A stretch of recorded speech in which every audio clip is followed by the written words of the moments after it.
আদি মোহনাকে বলে, তুমি এই ঘরে কি করছো? এই ঘর থেকে বেরিয়ে যাও।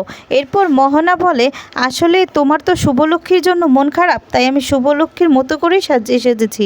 আদ্রিত বলে, তুমি চাইলেই শুভর মতো হতে পারবে না, আর তুমি এই ঘর থেকে না বের হলে আমি এই ঘর থেকে বেরিয়ে যাচ্ছি। এই বলে আদ্রিত চলে যেতে লাগলে মোহনার দরজাটা লাগিয়ে গান চালিয়ে আদ্রিতের কাছে যাওয়ার চেষ্টা করে। সেটা আড়াল থেকে শুভ দেখে কেশবকে নিয়ে দরজা ধাক্কালে আদ্রি দরজাটা খুলে তখন শুভ বলে, আসলে কেশবের শরীরটা খুবই অসুস্থ, ওর মাকে খুঁজছে। পাশ থেকে মোহনা বলে, তুমি ওকে এখানে কেন নিয়ে আসলে? তোমাকে তো ওকে সামলানোর জন্যই রাখা হয়েছে। শুভ তখন বলে, অনেক সময় না মা ছাড়া বাবাকেও বাচ্চার প্রয়োজন হয়। এই বলে কেশবকে রেখে সেখান থেকে চলে যায়।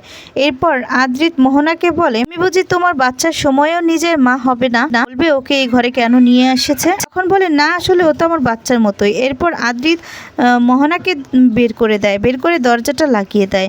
আর তখন আড়াল থেকে সমস্ত কিছু শুভ দেখে নিয়ে শুভর মনে সন্দেহটা আরও বেশি বেরিয়ে যায়। তারপর মোহনা ঘরে গিয়ে সমস্ত জিনিস লণ্ডভণ্ড করে দিলে সেই মুহূর্তে ডোনা এসে বলে, কি হয়েছে?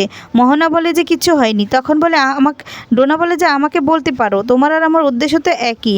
আর শুভলক্ষ্মীকে তাড়াতে হলে আর দাদাভাইয়ের মনটা পেতে হলে মাকে বেশি হ্যান্ডেল করতে হবে। পারলে দুঃখ কান্না বেশি বাড়িয়ে দাও, দেখবে সব কিছু পেয়ে যাবে। পরের দিন সকালবেলায় শুভ কেশবের সাথে কথা বলার সময় সেই মুহূর্তে আদ্রিত এসে সবটা শুনে নিয়ে শুভকে বলে যে, কে তুমি? এত স্পষ্ট করে বাংলা বলছো কি করে? শুভ বলে, আমি তো একটু একটু করে বাংলা জানি, আর স্টিফেনি আন্টি তো বলেই দিয়েছিল। আর তখন সমিত এসে আদ্রিতকে বলে, এসব ছাড়, শুভকে ফোনে পেলি? আদ্রিত বলে যে না।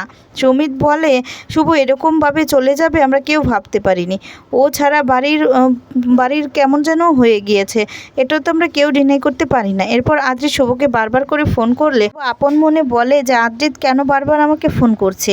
এরকম করলে তো আমি ধরা পড়ে যাব। এইখানেই আজকের পর্ব শেষ।